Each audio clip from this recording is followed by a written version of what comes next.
क्या आप जानते हैं कि यूरोप का एक ऐसा देश है जो खूबसूरती, लाइफस्टाइल और छुट्टियों के लिए परफेक्ट माना जाता है, लेकिन आज वही देश एक गंभीर समस्या का सामना कर रहा है। पुर्तगाल, जिसे कभी सस्ता स्वर्ग कहा जाता था, आज इतना महंगा हो चुका है कि वहां के लोग अपने ही घरों से बाहर हो रहे हैं। और चौंकाने वाली बात यह है कि अब सिर्फ लोकल लोग ही नहीं, बल्कि टूरिस्ट भी धीरे धीरे इससे दूर जाने लगे हैं। जो देश कभी आओ और बस जाओ का सपना बेचता था, वही आज रहना मुश्किल बन चुका है। तो आखिर ऐसा क्या हुआ कि यह खूबसूरत देश अपने ही लोगों के लिए बोझ बन गया? पुर्तगाल की कहानी बाहर से जितनी शानदार दिखती है, अंदर से उतनी ही डरावनी है। सिर्फ 10 साल पहले लिस्बन में घर खरीदना एक आम आदमी के लिए संभव था, 1000 यूरो प्रति वर्ग मीटर। लेकिन आज वही कीमत 2000 यूरो से भी ऊपर जा चुकी है, यानी 250% तक की बढ़ोतरी। और यह सिर्फ प्रॉपर्टी की बात नहीं है, किराया, खाना, बिजली, ट्रांसपोर्ट, सब कुछ इतना महंगा हो चुका है कि लोगों की सैलरी उसके सामने बहुत छोटी पड़ रही है। अब यहां सबसे बड़ा सवाल, जब देश इतना परफेक्ट लगता है तो लोग इसे छोड़ क्यों रहे हैं? पुर्तगाल में आज एक खतरनाक ट्रेंड देखने को मिल रहा है। युवा, पढ़े लिखे और काम करने वाले लोग तेजी से देश छोड़ रहे हैं। बेहतर सैलरी और सस्ती जिंदगी की तलाश में ये लोग जर्मनी, फ्रांस और नीदरलैंड्स जैसे देशों की ओर जा रहे हैं।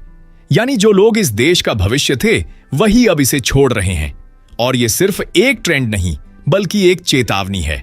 हाल के सालों में पुर्तगाल के प्रधानमंत्री एंटोनियो कोस्टा की सरकार पर लगातार दबाव बढ़ा है कि वो हाउसिंग क्राइसिस और महंगाई को कंट्रोल करे।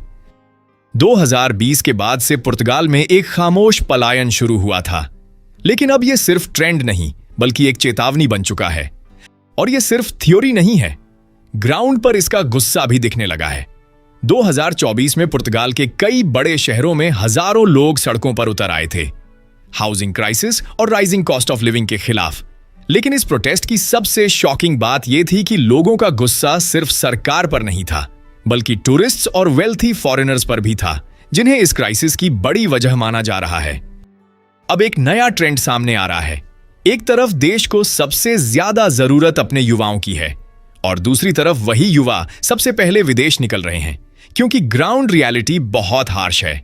एक एवरेज पुर्तगाली 1000 से 1200 यूरो कमाता है, लेकिन एक छोटे से अपार्टमेंट का किराया ही 1100 यूरो तक पहुंच चुका है, यानी पूरी सैलरी सिर्फ रहने में खत्म। अब सवाल यह है, अगर इंसान सिर्फ सरवाइव कर रहा है तो वो लाइफ कब जिएगा? सेविंग्स कहां से आएंगी? फ्यूचर कैसे बनेगा? यही फ्रस्ट्रेशन धीरे धीरे लोगों को देश छोड़ने पर मजबूर कर रही है।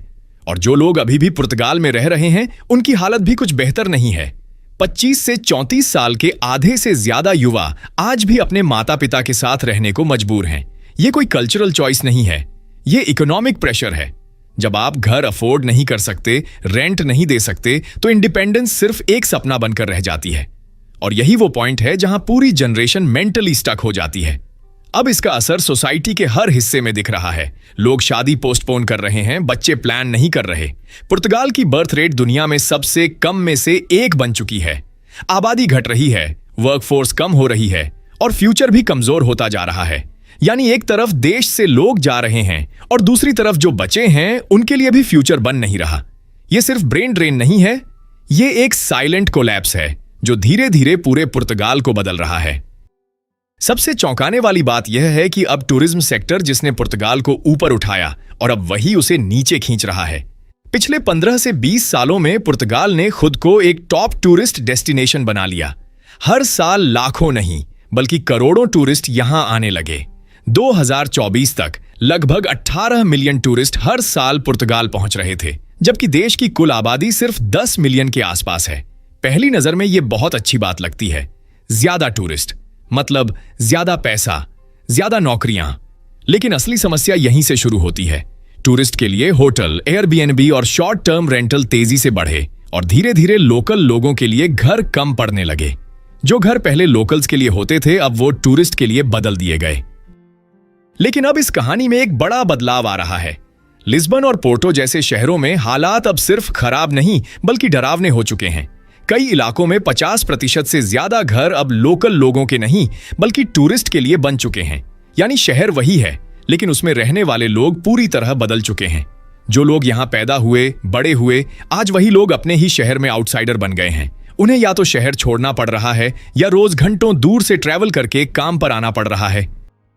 जैसे जैसे कीमतें आसमान छू रही हैं और लोकल लोगों का गुस्सा सड़कों पर दिखने लगा है, वैसे वैसे टूरिस्ट भी अब सोचने लगे हैं कि क्या पुर्तगाल अब उतना वर्थ है। और धीरे धीरे लोग स्पेन, ग्रीस और तुर्की जैसे सस्ते और कम भीड़ वाले देशों की ओर शिफ्ट होने लगे हैं। यानी पुर्तगाल एक खतरनाक ट्रैप में फंस चुका है।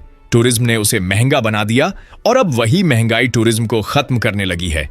अब सवाल आता है, ये सब हुआ कैसे? जवाब है सरकार की नीतियां। 2012 में गोल्डन वीजा स्कीम लाई गई। प्लान यह था कि अमीर विदेशी आएंगे, पैसा लाएंगे और इकोनॉमी मजबूत होगी।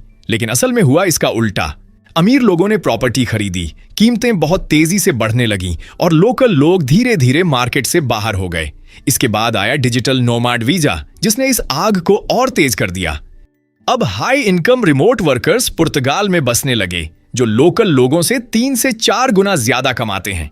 उनके लिए 2000 से 3000 यूरो का किराया कुछ भी नहीं, लेकिन एक आम पुर्तगाली के लिए यही पूरी सैलरी है। नतीजा, वही शहर, वही घर, लेकिन अब वो लोकल लोगों के लिए नहीं रहे। और यही वो पॉइंट है जहां ये साफ हो जाता है, ये सिर्फ हाउसिंग क्राइसिस नहीं है, ये एक पूरा सिस्टम टूट रहा है। अब इस पूरी कहानी में भारत का भी एक महत्वपूर्ण एंगल है।